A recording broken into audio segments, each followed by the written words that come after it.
Hello everyone, আমি রাখছি আমার রাখিস লাইফস্টাইল অ্যান্ড ডেইলি ব্লগে সবাইকে অনেক স্বাগত জানাই। তোমরা তো জানোই আমি রোজ এখানে আমার লাইফস্টাইলগুলো শেয়ার করি। আর তোমরা যারা আমার চ্যানেলে যারা নতুন ভিডিও দেখছো তাদেরকে বলবো অবশ্যই চ্যানেলটা সাবস্ক্রাইব করে দিও। আশা করি তোমাদের আমার ভিডিওগুলো ভালো লাগবে। তো আজ হচ্ছে সোমবার, আর আজ সোমবার দিন আমি কি করি না করি সবটাই তোমাদের সঙ্গে শেয়ার করছি। আমি আজ উপোস রেখেছি, আমি বাড়িতেই পুজো টুজো করবো, কারণ বাইরে বৃষ্টি, কোথাও যেতে পারবো না। তো চলো আমি কি করি সবটাই তোমাদের সঙ্গে শেয়ার করছি। সঙ্গে থেকেও ভিডিওটা শেষ অবধি দেখার অনুরোধ রইল। তো সকালবেলা তো সমস্ত রকমের বাসি কাজ সারা কমপ্লিট হয়ে গেছে। আর এদিকটায় দেখো আমি এখন এসেছি রান্নাঘরে। আমি আগে রান্নাটা করে নেব, কারণ ছেলে খেয়ে স্কুলে যাবে আর ও কিন্তু ওদিকে রেডি হচ্ছে। আর আমি এদিকে রান্নাটা বসিয়ে দিয়েছি, মানে ভাত বসিয়ে দিয়ে আমি সবজি কাটছি। আর আজ কিন্তু কোনো রকম আমিষ রান্না করব না, মানে সোমবার দিনটা নিরামিষই খাচ্ছি। এমনিতে সোমবার দিন নিরামিষ খাই না, কিন্তু শুধু শ্রাবণ মাসটাতেই সোমবারগুলো নিরামিষ খাচ্ছি। গতকালকে নিয়ে এসেছিলাম এই সবজিগুলো, আর বৃষ্টির দিনে এরকম টাটকা টাটকা সবজি খেতে কার না ভালো লাগে বলো। তো কিছু ভাজা করব আর হচ্ছে একটা সবজি রান্না করব। আর বাড়িতে তো শুধু সবজি খাওয়ার মতো আমি, বাচ্চাগুলো একটাও সবজি টবজি খায় না, ছেলেটাও খায় না, মেয়েও খায় না, আর আমাকেই সবটা খেতে হয়। তো যাই হোক, আমি ওই রকম করেই কিছু সবজি করে নিব। আর এখানে দেখো আমি কাঁকরোল ভাজা করে নেব ফার্স্টে।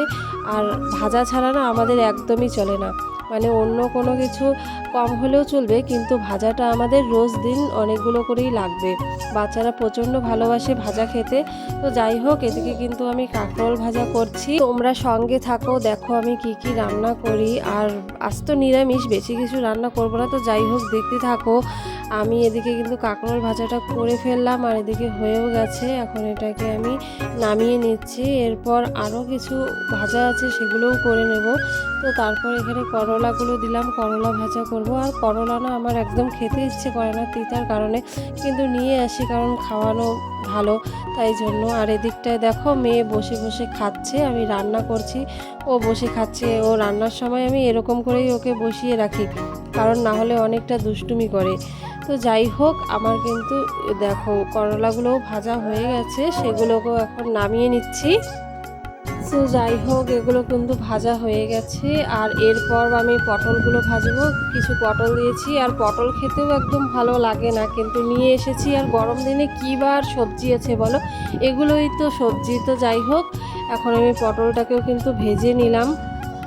তারপরে আমি কিছু আলু ভাজা করব, কারণ আলু ভাজা ছাড়া আমাদের একদমই চলবে না। আমার মেয়ে খুবই ভালোবাসে আলু ভাজা খেতে, আর ওর জন্য কিন্তু আমার ডেইলি আলু ভাজা করতেই হয়। তো যাই হোক, করতে হবেই, কারণ বাচ্চারা খেতে ভালোবাসে, আর আমাদের ভাজা ছাড়া একদমই চলে না। তো যাই হোক, ভাজা কিন্তু হয়ে গেল, আর আলু ভাজাটা এখন আমি নামিয়ে নিচ্ছি। আর এরপর বাকি রান্নাটা ঝটপট করে নেব, কারণ আজকে আমার প্রচণ্ড চাপ। তারপর দেখো ওই তেলের মধ্যেই ফোড়নে দিয়ে দিলাম, নিরামিষ রান্না করব যেহেতু। তারপর দেখো সব কিছু মিক্স সবজি কেটেছি, মানে পুঁই শাক, আলু টালু, যত রকম সবজি আছে সেগুলো সব একসাথে দিয়ে মানে মিক্স একটা সবজি বানাবো আর কি।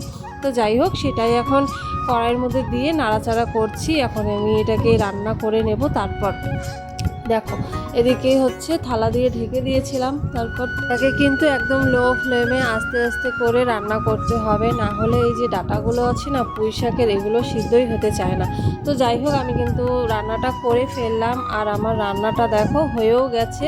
এখন আমি এগুলোকে নামিয়ে নেব। নামিয়ে নিয়ে বাকি কাজগুলো আবার আমার তাড়াতাড়ি সারতে হবে, কারণ জানোই তো আজকে বৃষ্টির দিন, আর বৃষ্টির দিনে একটু চাপ থাকে। তো যাই হোক, দেখো আমার রান্না হয়ে গেছে। তারপর কিন্তু আমি চলে গেছি স্নান করে, এই দেখো একদম পুজোর জিনিস রেডি করে নিয়ে চলে এসেছি পুজো করতে।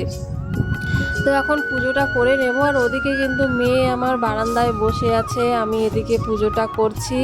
তারপর আসলে বাড়িতে পুজো করে যতটা শান্তি পাওয়া যায়, মন্দিরে পুজো করে অতটা শান্তি পাওয়া যায় না, কারণ বাড়িতে কিন্তু আমি একা বসে নিজের মন দিয়ে পুজো করতে পারি, আর মন্দিরে কিন্তু অনেক ভিড় থাকে, আর সেখানে একদম ভালো করে পুজোও করা যায় না, প্রণামও করা যায় না। তো যাই হোক, পুজো করা হয়ে গেছে। কিছু জামা কাপড় ছিল, সেগুলোকেই মেলে দিলাম, বৃষ্টির দিন। আর এদিকে দেখো আমাদের তিনজনের জন্য ভাত বেড়ে নিয়েছি, ছেলে এখনও আসেনি, আমি খেয়ে নেব, ছেলে এসে খাবে। তো যাই হোক আমরা এখন মা মেয়েতে মিলে খাবো, তারপর কিন্তু ছেলে এলে ছেলের খাবারটা দিয়ে দিব। ওর খাবারটা বেড়ে আমি ঢেকে রাখলাম, কারণ ওর আসার সময় হয়েও গেছে। তো দেখো এদিকে আমি ভাতটা মেখে দিলাম, আর ও তেমন কিছুই খায় না, একদম ভাতও খেতে চায় না, তাও ওকে দিলাম। ও ভাজাটা দিয়ে একটু যা খাবে খাক, তো ওকে খেতে দিলাম, ও খাক, আমি এদিকে খাচ্ছি। তো তোমাদের ভিডিওটা কেমন লাগলো অবশ্যই কিন্তু কমেন্ট করে জানাবে, আর একটা শেয়ার করে দেবে। আর যারা যারা চ্যানেলে নতুন তারা অবশ্যই সাবস্ক্রাইব করবে। তো আজকে এই পর্যন্তই, দেখা হচ্ছে পরের কোনো ভিডিওতে। তো চলো টাটা।